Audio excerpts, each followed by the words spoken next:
c'est une petite lueur d'espoir, 4 mois après le début de l'épidémie. D'après l'étude menée par les instituts de santé américains, effectuée sur 1 millier de personnes, le remdesivir permettrait de réduire de 31% le temps de guérison d'un malade du Covid-19. Même Anthony Fauci, immunologue et conseiller de Donald Trump, d'ordinaire mesuré dans ses déclarations, s'est montré optimiste. The data shows that remdesivir has a clear-cut, significant positive effect in diminishing the time to recovery. If you look at the time to recovery being shorter in the remdesivir arm, it was 11 days compared to 15 days.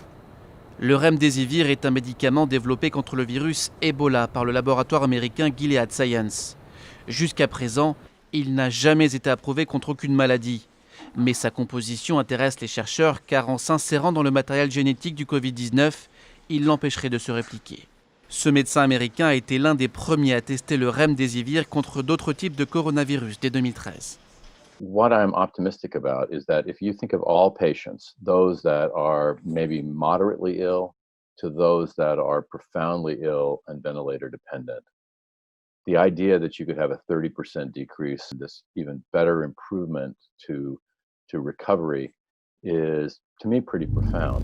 Par citer cet article qui dit que le mois d'octobre a été, je cite, un bon mois pour Gilead Sciences, pour ces laboratoires Gilead. C'est un euphémisme que de dire c'est un bon mois. C'est un mois extraordinaire du point de vue financier, puisque le 8 octobre, nous rappelle l'article, Gilead a signé un accord avec l'Union européenne pour 1,2 milliard de dollars, donc plus d'1 milliard d'euros, pour fournir son médicament remdesivir à l'Union européenne. Et le 22 octobre, la FDA, donc l'agence américaine du médicament, a approuvé le remdesivir dans la lutte contre l'épidémie de SARS-CoV-2. Donc effectivement, champagne chez Gilead. Science rappelle enfin, par ailleurs, que l'agence européenne du médicament avait déjà accordé une première autorisation conditionnelle pour le remdesivir sur le marché de l'Union européenne, et c'était la première d'ailleurs accordée à quel que soit le médicament sur le coronavirus, dès début juillet. Je vous en avais parlé dans une vidéo. Et là, donc, elle a négocié donc un accord pour plus d'1 milliard d'euros, 1,2 milliard de dollars, pour 500 000 doses de remdesivir pour les 6 prochains mois. Et l'accord, en effet, prévoit un prix de 2 400 $ par traitement complet de remdesivir. C'est très élevé. Alors, selon Yamis Natsis, qui est cité dans Science, qui travaille dans une ONG qui s'appelle Alliance européenne pour la santé publique, je cite, l'Union européenne doit publier l'accord avec Gilead, son accord du 8 octobre, ce qu'elle n'a pas fait. Et nous le réclamons et nous l'exigeons nous aussi. Par ailleurs, il dit qu'elle doit au moins renégocier le volume des doses et le prix par traitement. Mais sur cette question, Gilead a répondu que ça n'était pas prévu. Le problème de l'hydroxychloroquine, c'est que ça a empêché le développement du remdesivir, qui est le médicament de Gilead. Alors, pour vous mettre en phase, ce médicament est un médicament qui avait été mis au point pour traiter les infections virales et qui avait été testé sur Ebola dans des études non randomisées, bien sûr, c'était pas, à l'époque, c'était pas la mode, et qui ne marchait pas. Donc on a dit, tiens, on va le recycler, là, c'est pas moi, on l'a recyclé. D'ailleurs, moi, la première réunion que j'ai eue avec le conseil scientifique, il n'y avait qu'une chose à la bouche, et il faut essayer de tester le remdesivir. Très bien. Qui avait déjà commencé à être testé, puisque j'ai observé, puisque j'ai vu la discussion entre le directeur de Gilead et Yazdan Pada, qui se tutoyaient, en se disant, tiens, je t'ai le remdesivir. Alors bien sûr, ça venait d'insuffisance rénale, mais ça on le savait. Donc devant moi, devant le président de la République. Donc je vois bien que c'était l'objectif. C'est comme ça que ça s'est passé. Si quelqu'un veut m'accuser de témoignage, je lui souhaite bonne chance. Cette espèce de fanatisme pro-Gilead et pro-remdesivir a fait soulever incontestablement des questions de savoir pourquoi est-ce que tout le monde veut faire du Gilead. Ça a amené à voir que le nombre de gens qui avaient reçu l'argent en nature ou en argent par Gilead est considérable. Moi c'est pareil, à peine ai-je parlé de l'hydroxychloroquine qu'un collègue m'a téléphoné la nuit, je finis par identifier que c'était, de manière anonyme, pour me menacer du pire si je ne retirais pas que l'hydroxychloroquine pouvait marcher avant le lundi à 8h du matin. Et donc après, je me suis rendu compte que c'est lui qui recevait le plus d'argent de Gilead. Alors peut-être que tout ça sont des coïncidences en France, donc peut-être que tout ça sont des coïncidences. Mais oui, c'est des coïncidences, moi je ne suis pas complotiste, mais c'est des coïncidences qui finissent par être troublantes. Ça, c'est un papier de Science du 23 octobre. C'est un journal américain, c'est le meilleur journal scientifique américain. Ils ne sont pas suspects quand même de ne pas aimer les produits américains. Et donc ils disent, voilà, tous ces essais étaient très très importants. Tous ces essais, on sait depuis février que ça ne marche pas, le remdesivir. Mais là, c'est octobre. Ils disent, voilà, tous ces essais sont très importants parce qu'ils ont enfin montré que le remdesivir ne marchait pas quand même.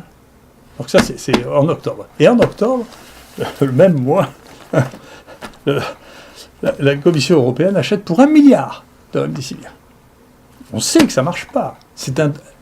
Et le remdesivir, pour mettre ça en perspective, c'est un produit qu'on donne par voie intraveineuse. Les voies intraveineuses pendant 10 jours, d'accord, ça donne au moins 5% de complications graves. Thrombose, peut-être encore plus dans cette maladie dans laquelle on a des troubles de la coagulation, septicémie. Alors, on ne fait pas une perfusion pour rien. Perfusion, c'est un acte agressif, en particulier si on ne fait pas une perfusion d'une demi-heure. On fait une perfusion pendant 10 jours, c'est un acte agressif. D'ailleurs, il y a une véritable question qu'on va poser au comité d'éthique, c'est est-ce qu'il est éthique de faire des placebos par perfusion, c'est-à-dire de mettre à quelqu'un une perfusion alors qu'on sait qu'il n'y a rien dedans et qu'il prend des risques alors qu'il n'a aucun bénéfice à en tirer.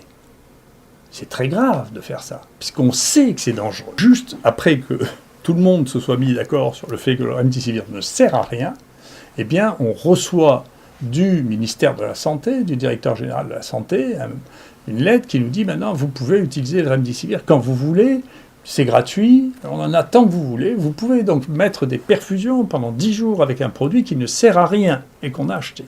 Mais vous n'avez pas le droit d'utiliser l'hydroxychloroquine, qui est un médicament que 2 milliards de personnes ont pris dans leur vie et qui n'a pas donné d'effets secondaires, à part essentiellement des problèmes oculaires quand on prend ça pendant plus d'1 an. Qu'on s'en rappelle, ça fait plusieurs mois qu'il y a une bataille entre les médicaments qui peuvent nous sauver la vie face au coronavirus. On avait eu la chloroquine, bon apparemment c'était de la merde, et à la place on avait le remdesivir. Alors non, c'est pas le nom d'un Pokémon ou du nouveau romancier à la mode, tu sais, Jean-Didier Remdesivir et son roman Le Pangolin contrarié. Non, là je te parle d'un médicament fabriqué par le laboratoire Gilead. Et apparemment, c'était ça qui devait nous sauver la vie, c'est-à-dire qu'on nous l'a présenté, c'est le Jésus-Christ de la pharmacie. Un article du Figaro, que le remdesivir avait rapporté 900 millions de dollars au laboratoire Gilead au trimestre 2020. Donc là, c'est quand même le jackpot. Ouais. L'OMS déclare que finalement, le remdesivir, non, apparemment, c'est dangereux. Il y a des effets secondaires dangereux, donc du coup, non, ils recommandent plus. Voilà. Oui, donc oui, il y a des gens qui ont été traités avec ça. L'Union européenne a commandé 500 000 doses, alors que des études étaient en cours, qu'on avait déjà des résultats sur des effets secondaires graves du remdesivir. Mais c'est pas grave, on a envoyé quand même du pognon, ton pognon, parce que quelque part, c'est l'Union européenne, donc tout le monde met un petit peu dans le pot commun. Mais on n'avait aucune preuve, voilà. Et là, l'OMS dit non, finalement, on a réfléchi. On a regardé un peu les études. En fait, non, on recommande plus. Voilà, on arrête le remdesivir. Puis dans le communiqué de l'OMS, on a quand même quelque chose qui est sympa, regarde.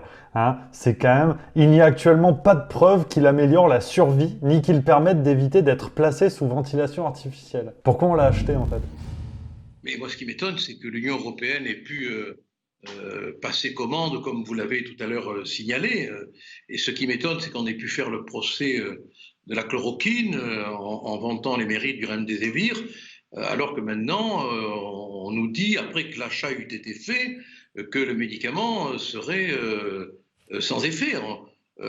Tout cela, vous comprenez, contribue à créer un climat non pas complotiste, mais d'incertitude, d'inquiétude et d'insuffisance scientifique. Quand on voit les sommes d'argent qui ont été dépensées sur le plan européen en faveur de ce médicament, dont l'OMS nous dit maintenant qu'il n'est pas opérationnel. Et je crois que c'est un point qui est scientifiquement acquis, sauf évolution. On est obligé de se poser la question de savoir pourquoi on finance, pourquoi on achète un traitement dont on sait maintenant qu'il n'est pas efficace. Excusez-moi, mais c'est un véritable scandale. Et c'est un très vieil antiviral qui avait été développé initialement contre le virus du sida. Il n'était pas efficace. Ensuite, il a été essayé contre le virus Ebola. Il n'était pas efficace. Il est largement utilisé en revanche en Chine, mais pour soigner les chats qui sont atteints d'une péritonite à coronavirus, et selon un marché un petit peu curieux.